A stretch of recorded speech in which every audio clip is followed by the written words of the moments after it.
This is English shorthand dictation number 254 and the dictation speed is 140 words per minute. Ready? Start. Honorable members, I would like to make an observation and also an appeal. People were feeling happy that the Rajya Sabha is functioning without disruptions and members are having their say, but not today, unfortunately. One has to go through the rules. The rules say that notice under Rule 267 has to be admitted by the chairman. I have not admitted it because that is not an issue before either the central government or before the parliament. It is an issue there in the state. You can discuss it during the president's address because they want to say something about the state. Some honorable members were shouting that their issue must be taken up. It has not been permitted by the chair. You are criticizing the governor. You are criticizing the center. You are criticizing the chair and the house also. Meanwhile, some honorable members requested that the leader of opposition wants to speak. The leader of opposition can speak only if the house is in order. Your own members are creating disorder.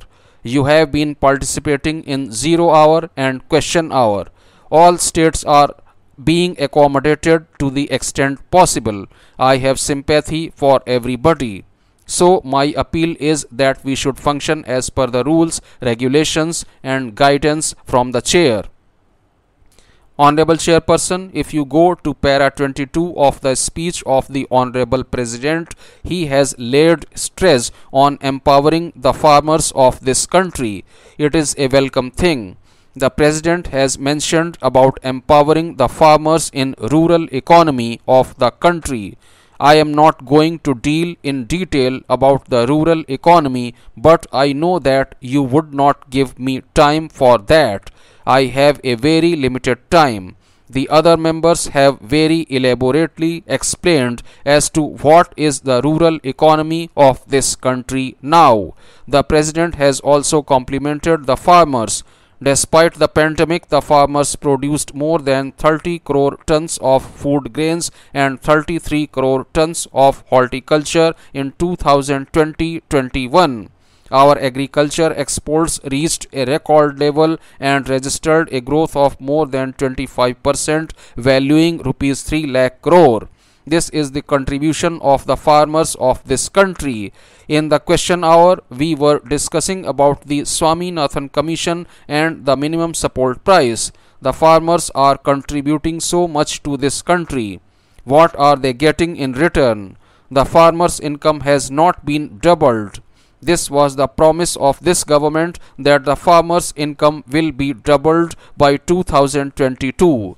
Can the government say that it has been able to double the income of the farmers? The income of the farmers has not yet been doubled. Had the farmers' income been doubled, they would not have committed suicide. You will be astonished to know as to why the farmers of this country are committing suicide every day.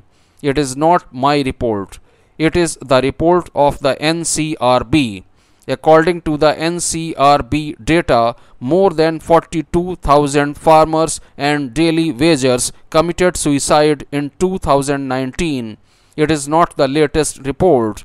There has been an increase of 6% in suicide figures from the previous year. Every year, the number of farmers' suicide is going on. Are they getting the minimum support price for their produce? In the question hour, I put the question about the minimum support price, but I think the government gave a very evasive reply. The government is not coming out with a reply as to whether they will bring a law in this house to ensure a legal coverage to the minimum support price. The government refused to do that. This is one of the demands of the agitating farmers of this country. Most of the farmers in this country are small and marginal farmers and they are committing suicide. The farm laborers are committing suicide. if the government has been able to increase the economic standard of the farmers, why are the farmers compelled to go for committing suicide? Has the government got an answer for this? This is a very pertinent question about the plight of the farmers.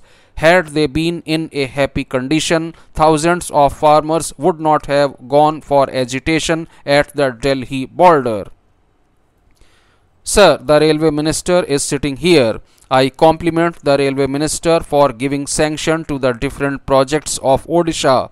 Sir, I would like to ask one thing. Why is stepmotherly treatment being shown to Odisha?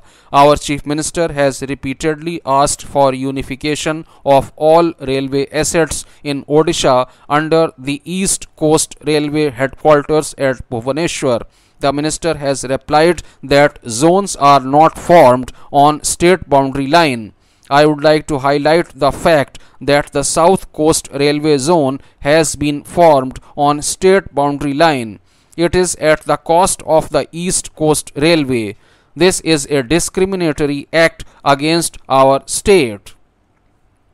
The President has mentioned about forming two All India Institutes of Medical Sciences, one in Jammu and the other in Kashmir. It is a very good decision and I welcome it. There are some other regions in this country where health services are very poor. I will give one example.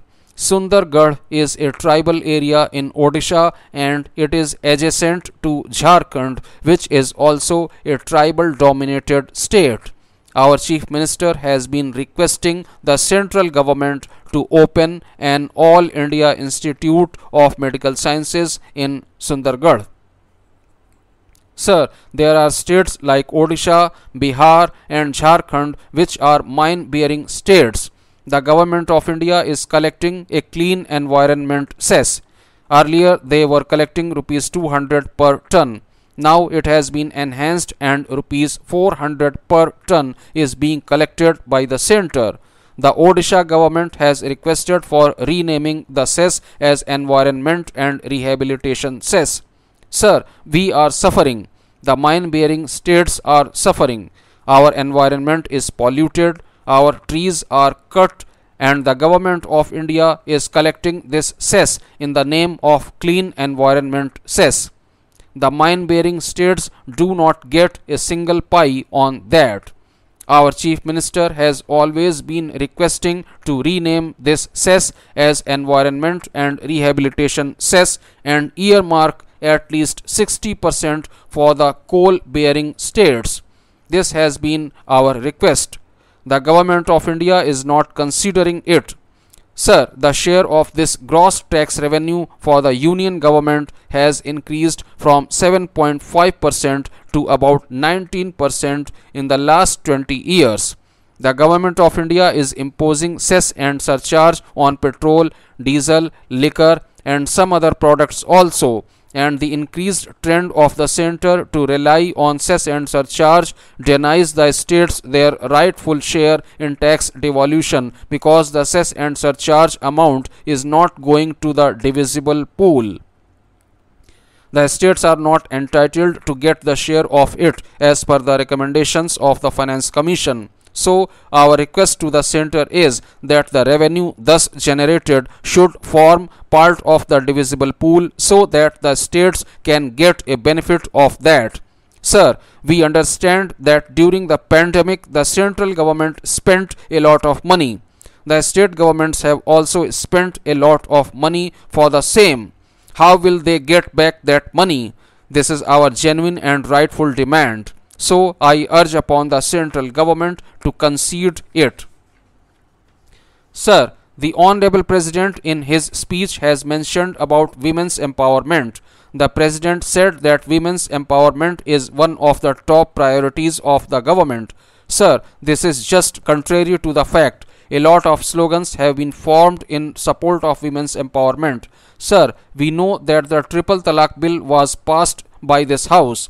We say that among the Muslim community a lot of superstitions are there and we have to deal with that. Sir, I will put one question here. What happened in Sabarimala temple in Kerala? What was the judgment of the Supreme Court? What was the stand of the ruling party? There are two national parties. What was their stand? On one hand, we talk about women's emancipation, and on the other hand, we support preventing women from entering into a temple.